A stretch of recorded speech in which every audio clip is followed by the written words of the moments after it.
কিয়ামতের কঠিন ময়দানে আল্লাহ রাব্বুল আলামিন স্বামী স্ত্রী যদি দুজনেই নেককার হয়ে যায়, কিয়ামতের দিন বলবে, আল্লাহর নবী বলেন, আল্লাহ কিয়ামতের মাঠে বলবেন, তোমরা একজনের আঙ্গুল ধরো।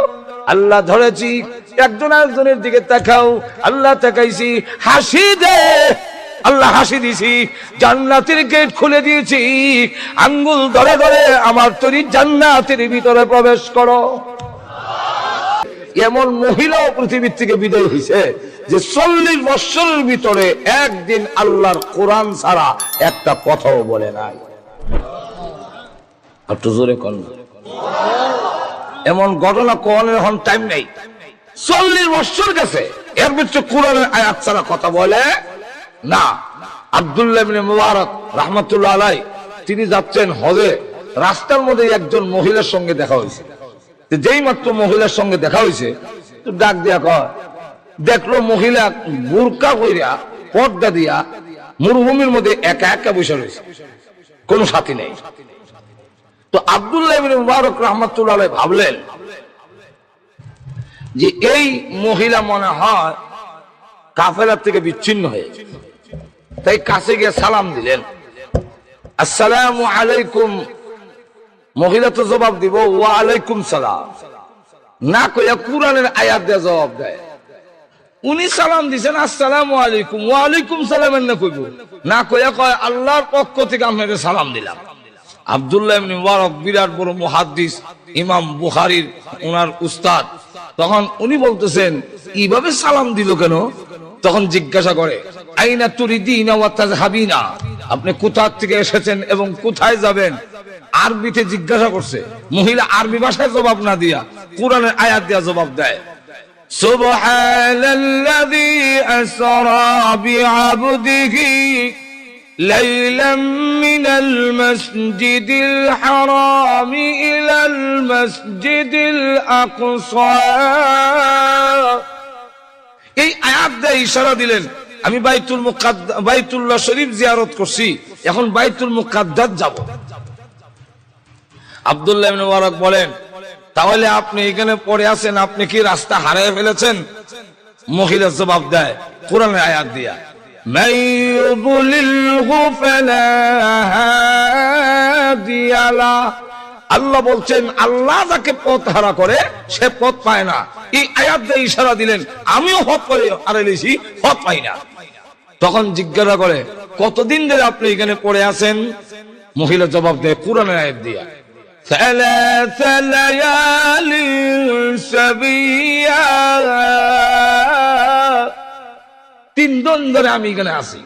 আব্দুল্লাহ ইবনে মুবারক প্রশ্ন করেন, মা আরা মাকে তুআমান তাকুলিনা, আপনার সামনে কোনো খাবার দেখছি না, আপনি 3 দিন ধরে খান কি? মহিলা কোরআনের আয়াত দিয়া জবাব দেয়, কি খায় না খায়, কি পান করে, এটার জবাব কোরআনের আয়াত দিয়া। আমরা জিজ্ঞেস হারমোনি কোরআনের আয়াত দিয়া জবাব দিতাম, মহিলা জবাব দেয়। মহিলা তো আরবি ভাষায় কইব যে খামুন না, একটা তো কইব কোরআনের আয়াত, সুম্মা আতিম্মুস সিয়ামা লাইল।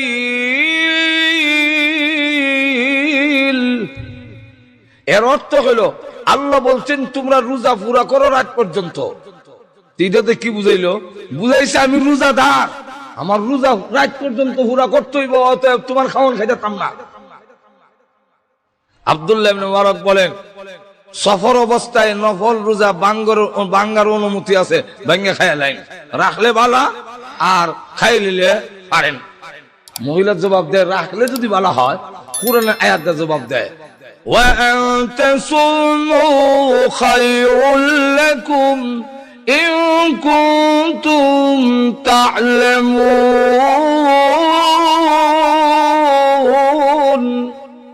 আল্লাহ বলছেন রাখাটা বালা, বালা যদি হতো ভাঙতাম না।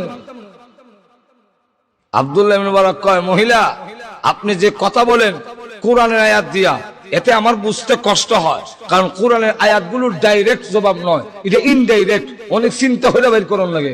তা আমি যে আরবি ভাষায় কথা বলি, সেই আরবি ভাষায় কথা বলেন না কেন? মহিলা তখন এর জবাব কোরআনের আয়াত দিয়ে দেয়। কইতাম নি আয়াত, আর তো জোরে এখন বলবো, তখন মহিলা কোরআনের আয়াত দিয়ে জবাব দেয়,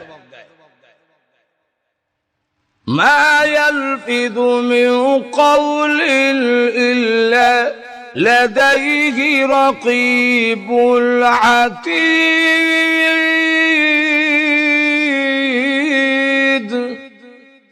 হে আব্দুল্লাহ ইবনে মুবারক, আল্লাহ বলছেন তোমাদের জবান দিয়া যা বের হয় সবগুলো আমি আল্লাহ রেকর্ড করি, হেফাজত করি।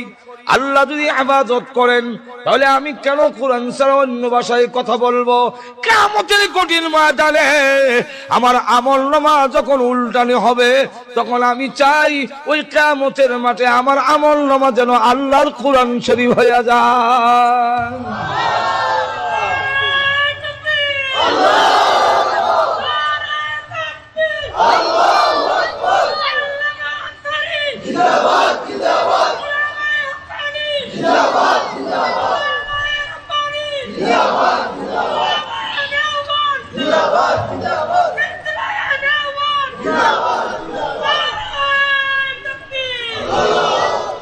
আব্দুল্লাহ ইবনে মুবারক তখন বলেন যে শুনেন, হে মহিলা শোনো, তুমি কি আমার উঠে উঠবে? তাহলে আমি তোমার কাফেলায় পৌঁছাই দিতে পারি। এখন উঠে উঠবে কি উঠবে না এটাও তো কোরআন আয়াত দিয়ে কোন লাগবে। আমরা কয়জন মৌলবী সাহেব আছি গান আর গজল ছাড়া জানি কিনা কোনটা? আর তো জোরে কোন না, ঠিক কিনা?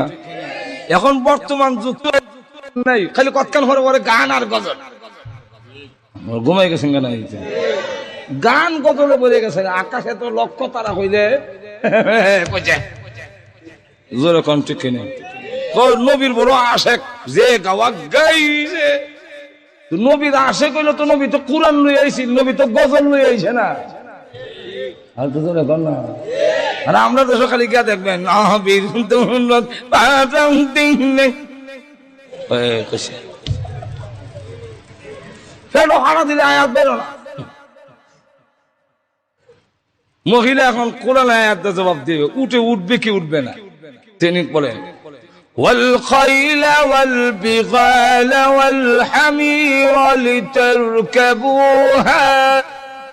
আল্লাহ বলছেন গুড়া গাদা খচ্চর উট এগুলা সৃষ্টি করেছেন সোয়ার হওয়ার লেগে। এই আয়াত দিয়ে ইশারা দিলেন যেহেতু আল্লাহ এগুলা সোয়ার হওয়ার জন্য সৃষ্টি করছেন তো উঠতে আমার কোনো আপত্তি নাই। উটটা তখন তিনি সোয়া কয় উঠেন। এখন উঠেন কইয়া তো সেই রইছে, উঠেন। এখন উঠতে গেলে হাওয়া আলগি দিলে তো আমাদের দেশের অনেক মহিলারা রিস্কাত উঠতে গেলে হাওয়া আলগি দিলে বুরকা করা থাকলো হাও কিছু ভরি যায়। তা আমরা দেশের যারা দিলের মধ্যে বেমার আছে হ্যাঁ অনেক কান ধরে উবারিছে রিস্কাত কোন সময় উঠে দেখতো। এখন উঠেন কইয়া তো সেই রইছে, উঠেন। এখন উঠতে গেলে হাওয়া আলগি দিলে তো আমাদের দেশের অনেক মহিলারা রিস্কাত উঠতে গেলে হাওয়া আলগি দিলে বুরকা করা থাকলো তো হাও কিছু ভরি যায়। তা আমরা দেশের যারা দিলের মধ্যে বেমার আছে হ্যাঁ অনেক কান ধরে উবারিছে রিস্কাত কোন সময় উঠে দেখতো।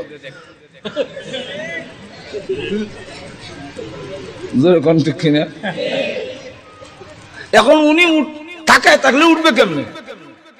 এখন বলতে হবে আপনি অন্যদিকে তাকান আমি উঠি, এটা কোরআন আয়াতে বলতে হবে, এটা করতে বলবে।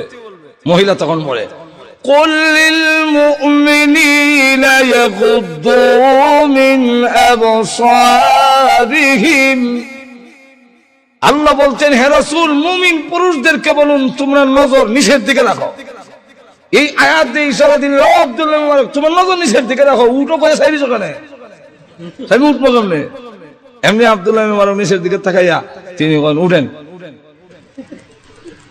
উঠে উঠছে, উঠার পরে জিজ্ঞাসা করে যে আপনার ছেলে কয়জন এবং তাদের নাম কি?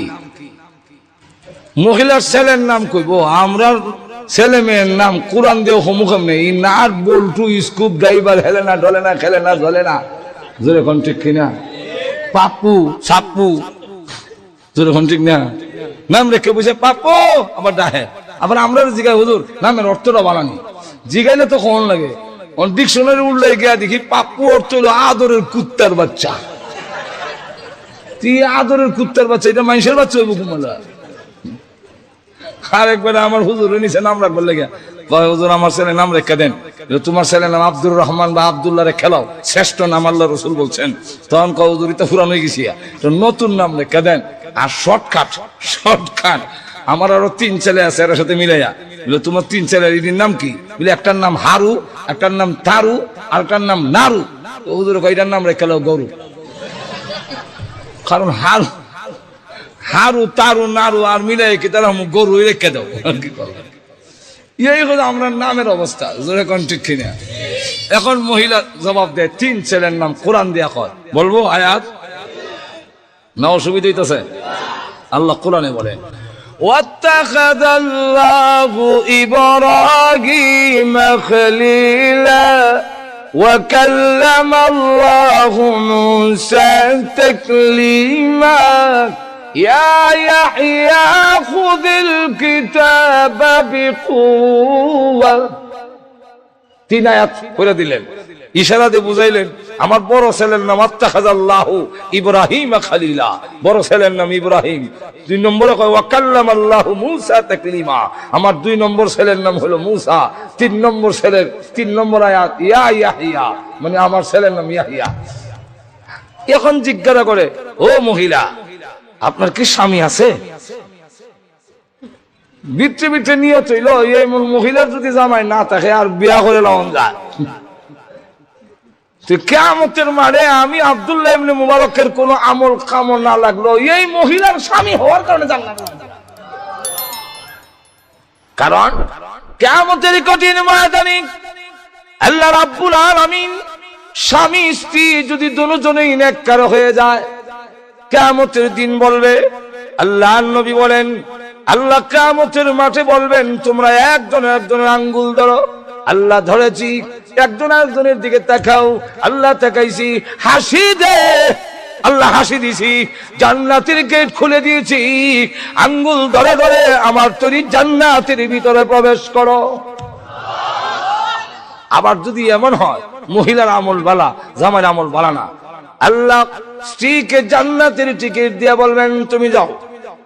আল্লাহ আমার জামাই কো বলে এটার খাস রোদ বালা না।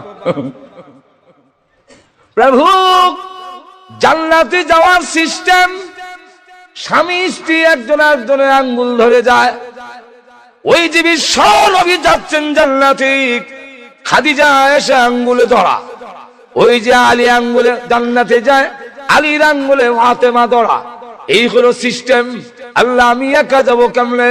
আমার স্বামী যে নাই, এর আমল বালানো, তুমি যাও, দেখা দেবো হরে। আল্লাহ জান্নাতের টিকিট নিয়ে নাও, আমি যেতাম না। আল্লাহ ডাক দিয়ে বলবেন আমি আল্লাহর বিধান হইল টিকিট দিলে টিকিট ফেরত নেই না। টিকিট ফেরত নেওয়া হইলো ছোট লোকের কাম। আমি আল্লাহ অত ছোট না যে টিকিট দিয়ে ফেরত নিতাম। প্রভু তাহলে জান্নাতে আমি যাব না? আল্লাহ রাব্বুল আলামিন বলবেন যাও। আমার স্বামীকে না দিলে আমি যাব না। আল্লাহ বলবেন আমার বিধান নেই টিকিট ফেরত নেওয়া, বরং আরেকটা দিতাম পারি, ফেরত নিতে পারি না।